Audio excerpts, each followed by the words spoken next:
বছর জুড়েই ক্রিকেটের ব্যস্ত সূচি। একটা সিরিজ শেষ না হতেই খেলোয়াড়দের উড়ে যেতে হয় অন্যটায় খেলতে, যার কারণে ক্রিকেটারদের ইনজুরি প্রবণতাও দিন দিন বাড়ছে।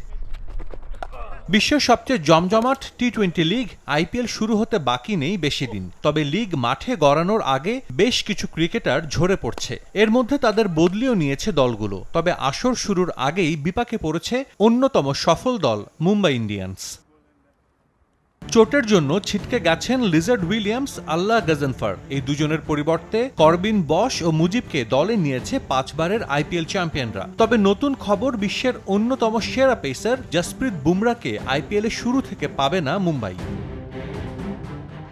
গেল জানুয়ারিতে অস্ট্রেলিয়ার বিপক্ষে বর্ডার গাভাস্কার ট্রফির ম্যাচে ইনজুরিতে পড়েন বুমরা। এরপর থেকেই চলছে তার পুনর্বাসন। গেল বছর টি-20 বিশ্বকাপ জেতা পেসার সেই ইনজুরির জন্যই মিস করেছেন সদ্য সমাপ্ত চ্যাম্পিয়ন্স ট্রফিও। ধারণা করা হচ্ছিল আইপিএলের শুরু থেকেই পাওয়া যাবে মুম্বাইয়ের গতি তারকাকে। কিন্তু ভারতীয় গণমাধ্যমের খবর, এপ্রিলের আগে মাঠে নামতে পারবেন না এই তারকা পেসার।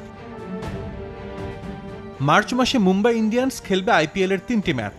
সেগুলোতে বুমরা খেলছেন না সেটা একরকম নিশ্চিত। বিসিসিআই এর সেন্টার অফ এক্সেলেন্সের মেডিকেল টিমের ক্লিয়ারেন্স পেলেই এপ্রিল থেকে মুম্বাইয়ের জার্সিতে দেখা যেতে পারে বুমরাকে। তবে এবার এই পেসারকে নিয়ে একটু বেশি সতর্ক বিসিসিআই। সম্প্রতি মুম্বাই ইন্ডিয়ান্সের সাবেক বোলিং কোচ শেন বন্ড মন্তব্য করেন, সার্জারির জায়গায় বুমরাহ আবারও চোট পেলে তার ক্যারিয়ারই শেষ হয়ে যেতে পারে, যার জন্য শতভাগ নিশ্চিত না হয়ে তাকে ছাড়পত্র দেবে না বিসিসিআই মেডিকেল টিম। আগামী 22 মার্চ শুরু হবে আইপিএলের 18তম আসর। এর পরদিন চিদম্বরমে ধোনির চেন্নাই সুপার কিংসের মুখোমুখি হবে মুম্বাই ইন্ডিয়ান্স। সাজিদ মুস্তাহিদ, সময় সংবাদ।